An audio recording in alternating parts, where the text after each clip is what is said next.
చేయాలి, ప్రభుత్వం కూడా సాయం చేయాలనేది మేము కోరుకుంటున్నామండి. శశికుమార్ గారు ప్రమాదవశాత్తు ఒక ఆర్టిజన్ కనుక మృతి చెందితే ఆ కుటుంబంలో ఎవరో ఒకరికి ఉద్యోగం ఇస్తే, ఇప్పుడు ఒక ఉదాహరణ కూడా మనకి వజీర్ గారు చెప్పారు, అంటే చనిపోయినటువంటి వ్యక్తి యొక్క భార్యకి ఇచ్చారని. అలా కాకుండా ఒకవేళ వాళ్ళ కుమార్తెకో కుమారుడికో గనక ఈ ఉద్యోగం ఇవ్వాల్సి వస్తున్న పరిస్థితుల్లో కనీసం వారి విద్యార్హతను కూడా పరిగణలోకి తీసుకోవట్లేదు. ఎంతో మంది ఎంబీఏలు, ఇంజనీరింగ్ చదివిన వారిని కూడా చివరికి ఒక ప్యూన్ కింద పరిగణిస్తున్నటువంటి పరిస్థితి, ఆ తరహా ఉద్యోగాలు ఇస్తున్నారు అని చెప్పి కొంతమంది ఆర్టిజన్లు చెప్తున్నటువంటి పరిస్థితి నిజమా?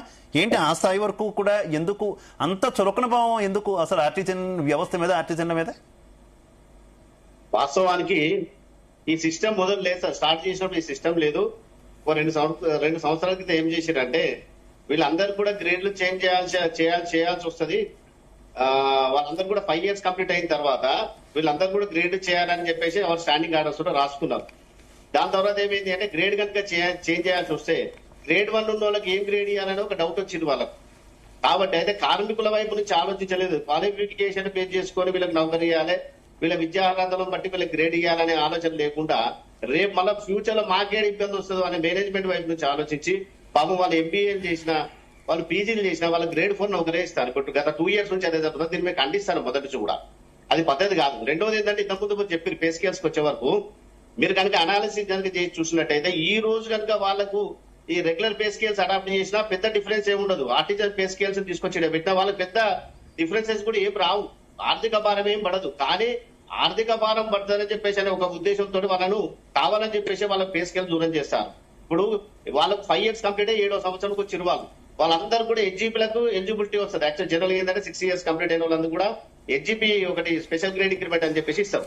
వీళ్ళందరినీ కూడా ఈ గ్రేడ్ 2 ఉన్న వాళ్ళందరినీ కూడా తీసుకొచ్చి జేఎల్ఎం పే స్కేల్ కూర్చోబెడితే వీళ్ళందరికీ హెచ్జిపి స్కేల్ ఈ జేఎల్ఎం దాంట్లో 24,820 నుంచి స్టార్ట్ అవుతుంది. వాళ్ళకి 55,890 ఎండ్ అవుతుంది. ఇప్పుడు వీళ్ళ పే స్కేల్ కనుక మనం చూసినట్టయితే గ్రేడ్ 2 లో వాళ్ళకు 15,735 అవుతుంది. 29,030 అంటే వీళ్ళకు ఒకవేళ కనుక మనం తీసుకొచ్చి మేనేజ్మెంట్ ఒప్పుకున్న దాని ప్రకారం కనుక వీళ్ళకు 5 years తర్వాత వీళ్ళ గ్రేడ్ చేంజ్ చేసి ఇంక్రిమెంట్ కలిపినా వీళ్ళకి అదే బేసిక్ పిల్ల కూర్చుంటారు. దానివల్ల ఫైనాన్షియల్ గా ఏం వాళ్ళకి ఇబ్బంది ఉండదు. కానీ వాళ్ళు స్టాండింగ్ ఆర్డర్స్ ప్రకారం ఒప్పుకున్నటువంటి ఈ గ్రేడ్ చేంజ్ కూడా గత 2 సంవత్సరాల నుంచి వాళ్ళకి దూరం చేస్తారు. ఇది అయితే దుర్మార్గమైనటువంటి చర్య. దీని అయితే మేము ఖండిస్తాను.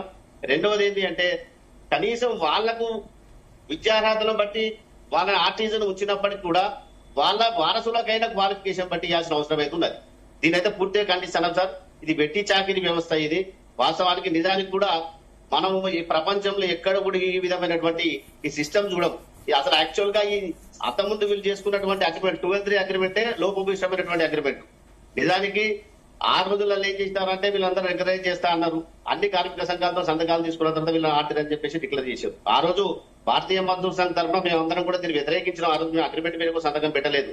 తెలంగాణ రాష్ట్ర పౌర ఎంప్లాయీస్ యూనియన్ తరఫున దీని మీద ఎవరు కూడా అప్పుడున్నటువంటి నాయకత్వం కూడా దీని సంతకం పెట్టలేదు. మేము 12th అగ్రిమెంట్ దూరంగానే ఉన్నాం. అది ముందుగానే ఆలోచించింది అప్పటినటువంటి నాయకత్వం. ఈ రోజు అదే జరుగుతుంది. మేము చూస్తాను. గతంలో మేము ఏం జరుగుతుందని చెప్పేసి భవిష్యత్తులో ఆలోచించింది ఇప్పుడు జరుగుతుంది. నేను కోరుకునేది ఒకటే సార్, మీ ద్వారా నేను కోరుకునేది ఏంటి అంటే, ఇప్పటికైనా ఆర్టిజన్ కార్మికులు ఎవరైతే ఉన్నారో ఆర్టిజన్ కార్మికులందరికీ కూడా చర్చలకు పిలవాలి. వాళ్ళతో డిస్కస్ చేయాలి. ఫస్ట్ డిస్కస్ చేసి అసలు యాక్చువల్ గా ఉన్న సమస్యలు వీళ్ళు పెట్టిన 6 డిమాండ్లు ఏవైతే ఉన్నాయో 6 డిమాండ్లలో మేనేజ్మెంట్ ఏమి చేయగలుగుతుంది, ఫస్ట్ వాళ్ళకి మేము ఇది చేయగలుగుతాము, ఇది కమిటీ చేస్తాం, గురించి డిస్కస్ చేస్తామని చెప్పేసి అనకుండా డైరెక్ట్ వాళ్ళకి టర్మినేషన్ నోటీసులు ఇచ్చి వాళ్ళని బెదిరించి వాళ్ళందరూ కూడా మీరు నౌకరు కనుక చేయకుంటే మేము విధులకెళ్ళి తీసేస్తామని చెప్పేసి అనడం తప్పు.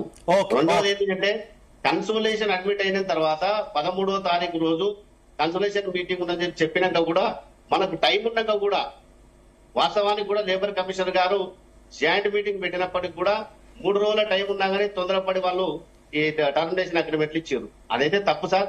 ఎందుకు అంటే భయాందోళనకు గురి చేసినంత మాత్రాన కార్మికులు అంటే వాళ్ళు ఎంత ఉద్యమాన్ని ఎంత ఉధృతంగా మేనేజ్మెంట్ ఎంత అణిచివేస్తా అని చెప్పి చూస్తే అంత ఉధృతంగా ఓకే శశికుమార్ గారు, రైట్. శ్రీధర్ గారు ఒక పక్క